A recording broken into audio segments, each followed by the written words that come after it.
Launch স্টিমারে যাত্রা করতে Sadarghat launch টার্মিনালে ভিড় করছেন দক্ষিণাঞ্চলের জেলার মানুষ। ঈদের ছুটির শুরুর দিনে সদরঘাটে দেখা গেছে মানুষের সরব উপস্থিতি। সেখান থেকে আমাদের সহকর্মী যুক্ত হচ্ছেন, কথা বলছি মাইনুল মারুফের সঙ্গে।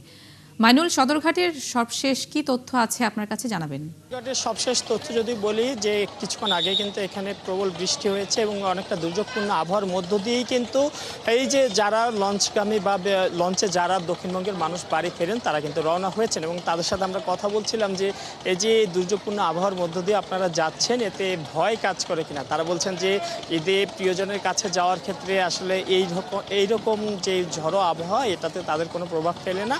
তারা এতে অভ্যস্ত এবং তারা কিন্তু এই সকল বাধা অতিক্রম করে কিন্তু বাড়ির পথ ধরেছেন। তারা বলছেন যে প্রিয়জনের সাথে কয়েকটি মুহূর্ত কাটানোর জন্য তারা সব রকমের যে কোনো রকমের রিস্ক নিতেও কিন্তু তারা রাজি আছেন। এবং আমরা সকালে যখন এসেছি তখন কিন্তু ভিড় আমরা তেমন একটা দেখিনি, তবে যত বেলা গড়িয়ে যাচ্ছে আস্তে আস্তে কিন্তু মানুষের সংখ্যা বাড়ছে।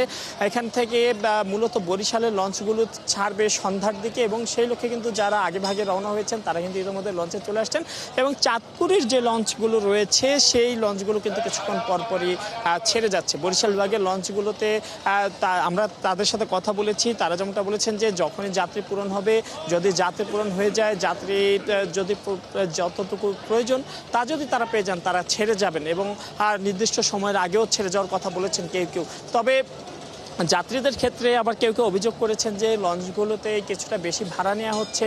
তারা বলছিলেন যে যা আগে ভাড়া ছিল তার চেয়ে 50 টাকা 100 টাকা ভাড়া বেশি নেওয়া হচ্ছে বিভিন্ন কেবিন বা বসার যে সকল জায়গা রয়েছে। তবে লঞ্চ মালিকদের সাথে যখন আমরা কথা বলেছি তারা বলছেন যে বছরের অন্যান্য সময়গুলোতে তারা তেমন একটা বা বেশি ভাড়া তারা আদায় করেন, একটু কম নেন। তবে এই যে ঈদের সময় তারা সরকার নির্ধারিত ভাড়াটা কিন্তু নেওয়ার চেষ্টা করেন। এখানে যাত্রীরা আছেন, আমরা কি তাদের সাথে কথা বলতে চাই। ঈদে আসলে আমরা কেন বাড়ি যাই, আপনি কেন যাচ্ছেন এই যে ঝড়ো আবহাওয়ার মধ্যে দিয়ে? আলহামদুলিল্লাহ, ঈদে সবারই বাড়িতে যাওয়ার শখ থাকে। সেই ওসিলায় কোরবানিদের আগে সবাই যায় বাড়িতে। ইনশাল্লাহ আমরাও যাচ্ছি, খুব সুস্থভাবে যাচ্ছি ইনশাল্লাহ, ভালোভাবে। আগে যেমন টার্মিনালে জামজট ছিল, হকারদের অনেক বিশৃঙ্খলা ছিল, এখন আলহামদুলিল্লাহ অনেক ভালোটুকু দেখতে পারছি। আমাদের হয়রানি একটু কম পড়তে, যেহেতু আগে ঢুকলে অনেক হয়রানি করতে হকাররা, এখন আগে একটু আইন শৃঙ্খলা ভালো দিক ক্লিয়ার করছে, এটা আমরা আলহামদুলিল্লাহ খুশি।